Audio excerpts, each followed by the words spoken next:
You are listening to the Daily Homily for Magdala in the Holy Land. When Jesus had crossed again in the boat to the other side, a large crowd gathered around him, and he stayed close to the sea. One of the synagogue officials, named Jairus, came forward. Seeing him, he fell at his feet and pleaded earnestly with him, saying, "My daughter is at the point of death. Please come lay your hands on her, that she may get well and live." He went off with him, and a large crowd followed him. There was a woman afflicted with hemorrhages for 12 years. She had suffered greatly at the hands of many doctors and had spent all that she had. Yet she was not helped, but only grew worse. She had heard about Jesus and came up behind him in the crowd and touched his cloak. She said, "If I but touch his clothes, I shall be cured." Immediately her flow of blood dried up. She felt in her body that she was healed of her affliction. Jesus, aware at once that power had gone out from him, turned around in the crowd and asked, "Who has touched my clothes?" But his disciples said to him, "You see how the crowd is pressing upon you, and yet you ask, 'Who touched me?'" And he looked around to see who had done it. The woman, realizing what had happened to her, approached in fear and trembling. She fell down before Jesus and told him the whole truth. He said to her, "Daughter, your faith has saved you. Go in peace and be cured of your affliction." While he was still speaking, people from the synagogue official's house arrived and said, "Your daughter has died. Why trouble the teacher any longer?" Disregarding the message that was reported, Jesus said to the synagogue official, "Do not be afraid, just have faith." He did not allow anyone to accompany him inside except Peter, James, and John, the brother of James. When they arrived at the house of the synagogue official, he caught sight of a commotion, people weeping and wailing loudly. So he went in and said to them, "Why this commotion and weeping? The child is not dead, but asleep." And they ridiculed him. Then he put them all out. He took along the child's father and mother and those who were with him and entered the room where the child was. He took the child by the hand and said to her, "Talitha cum," which means, "Little girl, I say to you, arise." The girl, a child of 12, arose immediately and walked around. At that, they were utterly astounded.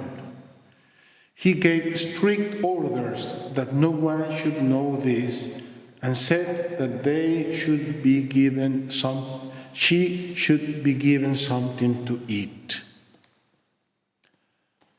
The Gospel of the Lord. Praise to you, Lord Jesus Christ. Dear brothers and sisters, we are at home with this Gospel passage. You see here, Talitha cum, and underground you see at the under basement the encounter chapel with the painting, the mural of the hemorrhaging woman. I want to tell you the story of this. On the year 2009, when we discovered the synagogue, once I met the chief archaeologist, a lady, a Jewish lady. She was looking around at the synagogue like overthought, looking for something. And I asked her, "Dina, what is wrong?" She said, Father, you know what? This is an extraordinary synagogue from the first century. So, for sure, they had a great leadership.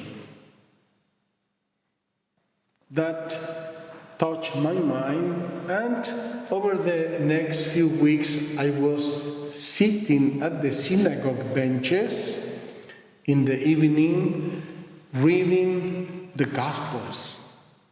And one of those days my eyes caught on Jairus, the chief rabbi of the synagogue. In the Greek text, it's even more clear. It's the archisynagogus, not the official of the synagogue, but the chief rabbi of the synagogue, which is much more important. Ever since, I have been thinking a lot about who could be this man. Who could be that he was an extraordinary leader? He built and he embellished the synagogue to the point of being the most beautiful synagogue of ancient times. And I was thinking perhaps somebody who was profoundly hit in his heart by encountering Jesus. And what an encounter! If this gospel passage happened to him, I can imagine what a conversion, what a life, what an encounter, what a faith he had on Jesus. And it was not because of that we make this mosaic here. I want to be frank, because we have no certainty about that. We have a guess, we have a desire, we have a wish, but not certainty that this gospel passage happened indeed here at Magdala. But while we were planning all this center, Duc In Altum, the women's atrium, and all the topics for the different chapels, I said with the team we were working with, guys, if we are building a place special for women in the gospel, we cannot ignore this little girl that for sure had an extraordinary experience of Jesus. Jesus' power, Jesus' love. Can you imagine somebody who was taken by the hand and rose from the dead? It's something extraordinary. And for that reason, we built this chapel and we put here this mosaic.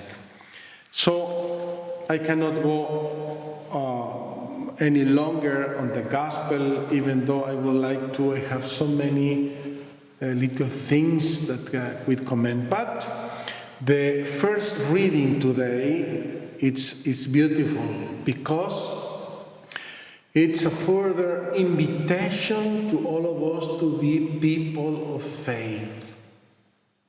Why? Because we have in front of us Jesus' example. Since we are surrounded by so great a cloud of witnesses, when the destinataries of this letter got the letter, they were surrounded by witnesses of what? Of Jesus' life.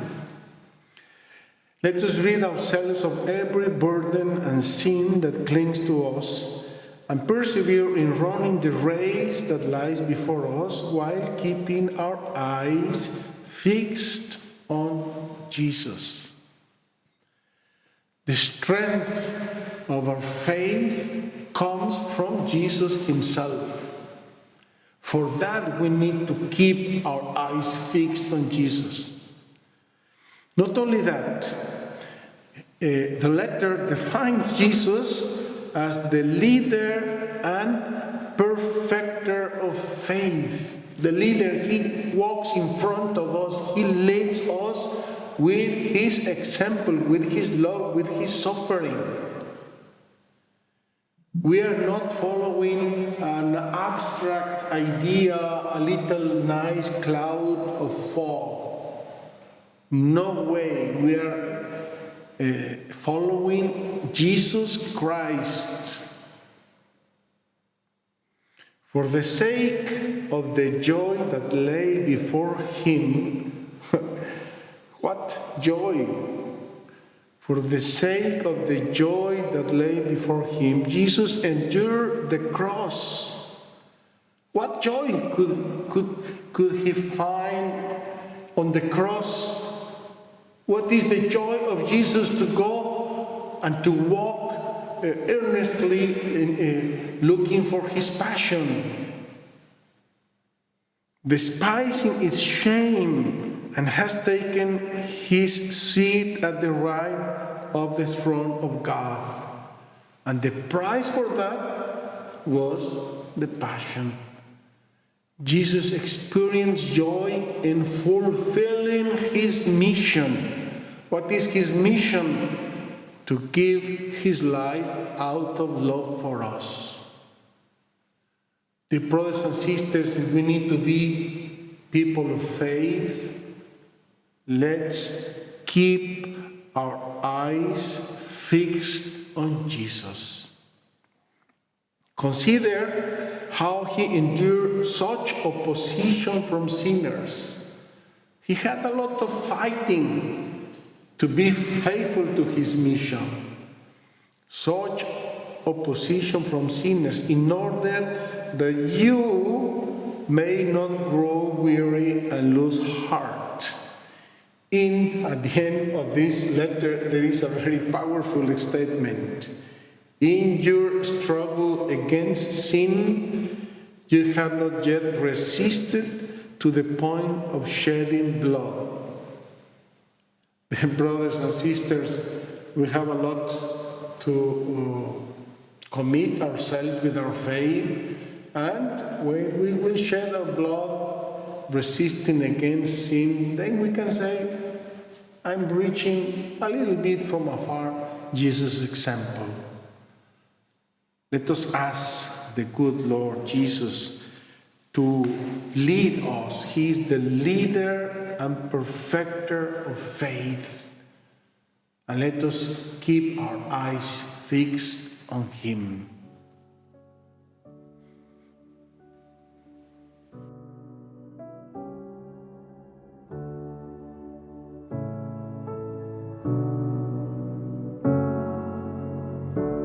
Thank you for joining us today. If you want to learn more about Magdala, follow us on YouTube and on Facebook.